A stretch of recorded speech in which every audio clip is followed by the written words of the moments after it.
Hello there, my mate Vince here, back again, and this time we're on my brother's Mark V Golf. This is a 2008 model 1.6 FSI, and we're going to be working on the wipers today. Might be a workaround rather than an actual fix, but basically this car has automatic sensing wipers, meaning that when rain hits the screen they should come on. There's a little sensor just up here, I'll show you that in a minute.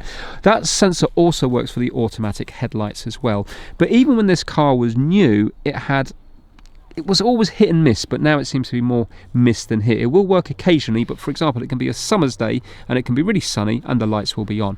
Likewise, you can be driving the car and it can be absolutely torrential rain and the wipers will not come on. So what you have to do is you have to put them to like medium there or fast, yeah, or just do it individually by going down. This setting here should be where they're on automatic, and then you have a sensitivity as well, so we have low, medium and high on the sensitivity. So even on the highest sensitivity they don't always work, but sometimes they do. So I'll show you with the spray bottle now. The thing is though, it is so intermittent as to when it works and doesn't work. My brother's just sick of it now and he wants rid of it. So rather than getting a new sensor up here, which we may have to do, we're going to see if there's a way that, for example, we can disconnect the rain sensing side off it. So if we were to disconnect the rain sensor wires from here, would it just work on intermittent, which would be nice, because then, for example, we can have it on this setting here and control the intermittent wipes from here. It may or may not work. Online, a lot of people are having the same problem. Some people say it works, some people say it doesn't work.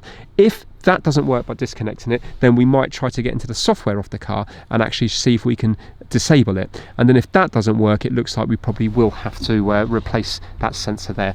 Let me show you the sensor. Let's get the engine started and we'll see whether the headlights are working or not. But even when we shine a torch on that sensor, then the headlights won't go out. So let's get the car started. Let's jump out the car and I'll squirt the window just to see if it's working right now or whether it's not. But it's definitely getting worse now. Apologies, I didn't make it clear in that part of the video. The sensor that you see up on screen now also controls when the headlights turn on or off, depending on how dark or light it is outside. You can see we're on auto now on the lights, but yet today, for me personally, I wouldn't have the lights working now with this level of light. You can see they're fully on, and now my brother's just going to shine a torch, flashlight, into this bit here. That's the sensor. Let me just, sorry Paul, that's the sensor there, yeah? So we're going to shine a torch on it. So you can see now, shine it on there, but they're still on. Now maybe there's a delay, maybe the torch needs to be on it for 5 minutes before they go out. But again, it seems to have been playing up from when the car was new. So that's one thing. So my brother again would be quite happy to have that not working and just control it with the switch here. We think it might be easier. Now if I get this spray bottle here, right now we're on intermittent and we're on the highest sensitivity. Let's try to mimic rain. Because it's not working. I mean, there's a fair bit of water on there now. You would think that that would have made it work. I mean, right now that part of it is pretty saturated. Okay, and nothing's happening. Now let's just double check. Could you just do the stalk pull just to make sure we are on the right one? We are on the right one. Definitely on the right one. And we're on full sensitivity. And full sensitivity. Right, okay, so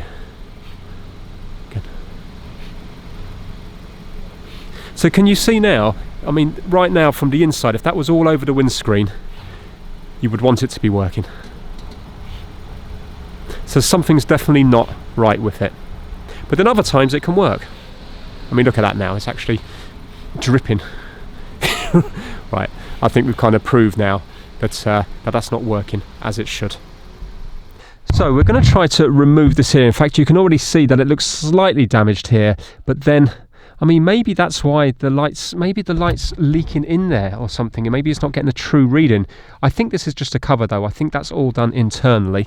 Just to be clear now, when we do this, if it does work on intermittent, great, but also the lights will have to be done manually as well. They're not going to work automatic. Now for me, that'd be a bit of a deal breaker. I think I'd be more inclined to try to swap that over, but my brother's quite happy to do the lights manually because it's what he's used to doing already anyway. He turns the lights on and off manually. So just bearing in mind, if you're following this video along to do this at home, your lights will have to be done manually as well as the wipers.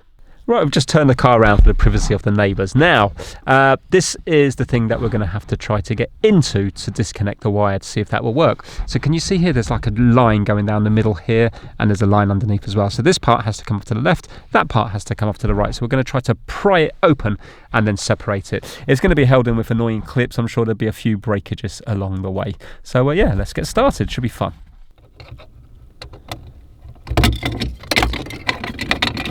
That came apart incredibly easy. Now the mirror should slide down towards the dashboard. Not so much sliding, more wiggling off. Oh, there we go. Right, and now, oh, here we go. Right, so this wire here must be to do with the auto dimming off this. So you know when the car from behind's lights are hitting this, it auto dims down. We've got like sensors and stuff here. So let's just, to make it easier to film, let's just remove that connection. There we go. Right, so that's the little connector. Will only go just one way. Yeah. Will it only go in one way? Looks that way. Oh yeah, we've got a little key. Yeah. Right, so that will only go in one way. Good. Right, so this is what we've got here now. So now we have to try to... How does this come apart here now? It looks like it's clipped top and bottom. I think it's clipped here and clipped here, so we should be able to... That's it. Well done, well done. Right, so now that's coming apart there, and we're going to have another wire connection into the actual... Pull it away from the ceiling. Oh, okay, yeah.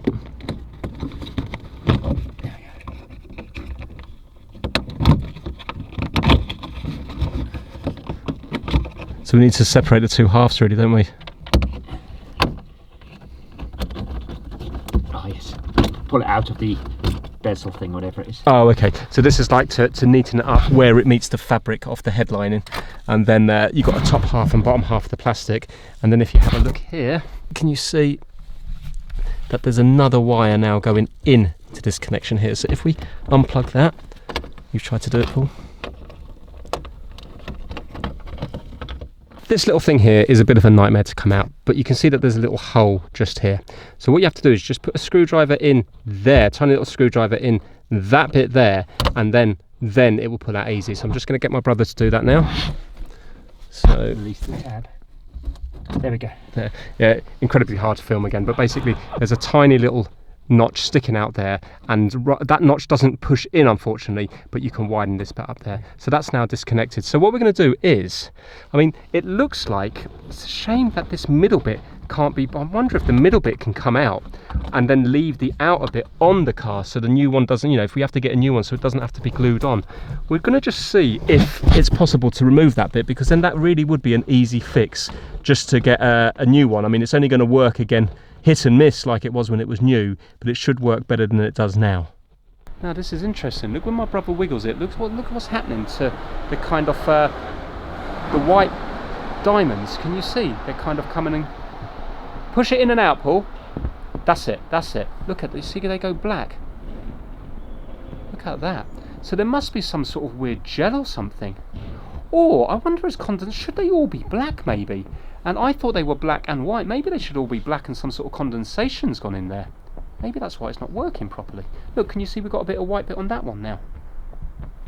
Go in and out again, Paul. Yeah, look at that. Be interesting to see another Mark V, see if they should be both black, or 4 should be black, or whether it's 2 black and 2 white. This is interesting. Look, this is one from eBay, and what do you see? 4 black diamonds, and obviously that LED is slightly different than that one. That's the same on our car as well, but look, there's 4 black diamonds. And let's go to the picture on the car, and again you can clearly see 4 black diamonds. So I think condensation's got in here, and obviously it's not going to work properly, is it, because it's only relying on 2 of them rather than 4. I mean, look at that. I don't know if you can see it in the light or not. Well, yeah, you can clearly see there 2 black diamonds, 2 white diamonds, but from the wiggling, can you see that that black diamond's now got a little bit of white on? So I reckon condensation's got in here, and maybe it's finding it hard to get out again. I wonder if you were to heat it up with a hairdryer, would that be enough to work it out, or would it just come back? We're not intending on changing the rain sensor in this one, or really even fixing this one, because we want to see if it works manually. We're just going to see if there is a way you can get rid of this middle box while keeping the outer one, because that's the thing that would be hard to get onto the glass again. If it was a case of clipping in a new one of these, it really would be a very easy fix. So just leave it with us for a bit. We just want to see if we can get that out. It does come down, but it leaves the diamond shaped bits behind, and they're kind of like glass prisms that must bring the light in onto these components here. So if you have a look, this actually sits that way up onto the windscreen, and see there's 4 holes here, here, here and here, and they line up to these 4 components here, here, here, here and here. And we also have a component here as well for measuring as well. So those outer ones line up with these glass things here, and then one of them lines up with one of the middle ones. But then there's nothing on the other side. You'd expect something else here, but maybe, oh mind you, we have a hole here as well, don't we? Oh, for that one there, yeah. So there's 6 components on here, isn't there, to measure. So unfortunately it doesn't, I mean, yeah, I suppose if the circuit board went faulty, but that looks absolutely perfect. If that went faulty, you would be able to prize it out. This is the backing bit that we priced out. These are the model numbers on here. So you can see they're 2008 car. And that must be the model number here. And when I look at the outside now, it definitely looks like there's some sort of just gel filled or something. Because now we've got 3 diamonds in white. So unfortunately it does look like if you want to replace your sensor that you are going to have to completely remove this.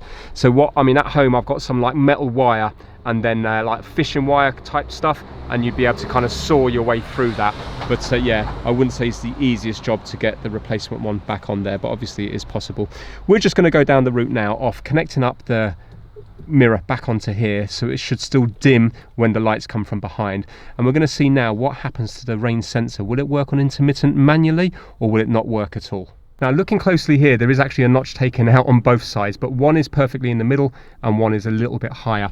On this one here, it only seems to be one notch in the middle, so it needs to go on that way round now. Which it does. Excellent. Right, so we'll just leave that hang. That's not the best for the, I'll tell you, I'll hold it. Now, is it okay to hang? Yeah. Yeah, okay. Well, let's put the ignition on and let's see what's happening with these wipers. So, do you want to go, where are you now, on intermittent? Off. You're on off, okay, so go up 1 for intermittent. Right, so that's 1. And are we on the lowest? Let's put it on the quickest setting. It always moves every time you do that anyway when you go up. Hey! Right, okay. So it looks like that has bypassed. There we go. Right, so let's put it down to the lowest setting. I can fast forward through it. Is it on the lowest setting now? No, I just cleaned the screen. Okay, do you want to put it on the lowest? Right, so we're on the lowest setting now, and now it should, what we can do is we can time in between them. I'll fast forward through this bit.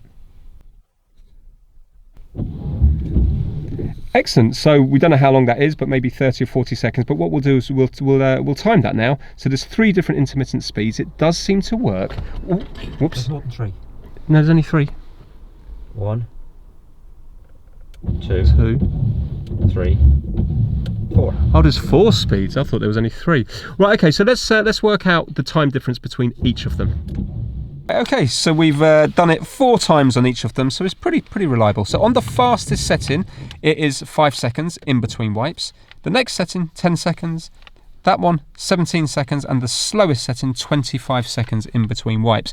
So now you see manually you've got full control. Now I know a lot of people will be like, no, I want it automatic, but honestly, this car never works well with automatic anyway, and looking online it does seem to be happening on other Golfs as well. So even if we were to get a new part, then maybe it still wouldn't work that well. So yeah, that's really good. Now what we need to do is just see what's happening with the lights before we put this back together, just in case maybe the lights are not going to work at all now. So now when it's on auto, the lights are on all the time, which is pretty much what was happening originally when the sensor was connected. But now if we go to, we've just gone through it all and it's all working. So if we go to side lights now, well actually, sorry Paul, go to off.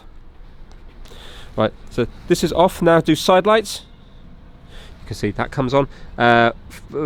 Main lights and full beam. There we go. And everything off. There we are. The backlights are all working and fog light as well. So yeah, all working manually.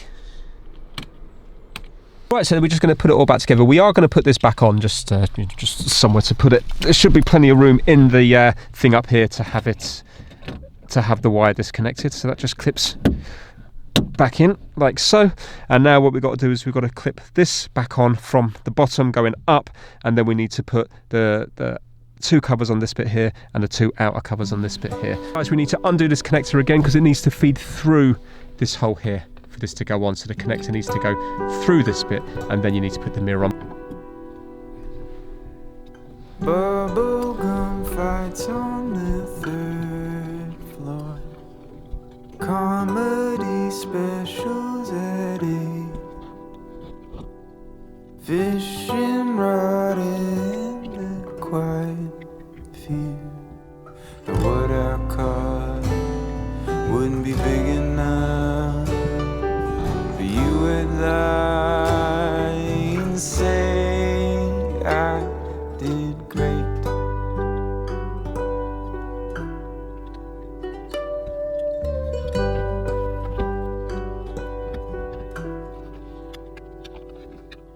And all of these moments, they add up to something that feels so big. And all that I'm left with's a dry throat. I lose my head when you call me up and ask if I'm doing okay. This fix, I'm sure, will help a lot of people out who are quite happy to do manual operation of the lights and the wipers. And if you think about it now, you really have got full control over those wipers because you've got 4 intermittent speeds plus the medium wipe and the fast wipe. So you've got 6 different speeds to choose from, which is really going to suit any weather condition out there. So yeah, I'm quite happy with how that went. Nice and straightforward. It's a shame we didn't get to do the software side of things, but in this instance it wasn't needed. Remember that this is an 08 Volkswagen Golf, but the same sort of setup up here will be on loads of different other Volkswagens as well. So if your car from the same sort of era is having the problems, then maybe this video will help you out. If you enjoyed it, give it a massive thumbs up, and I will see you all very soon. Thank you so much for watching.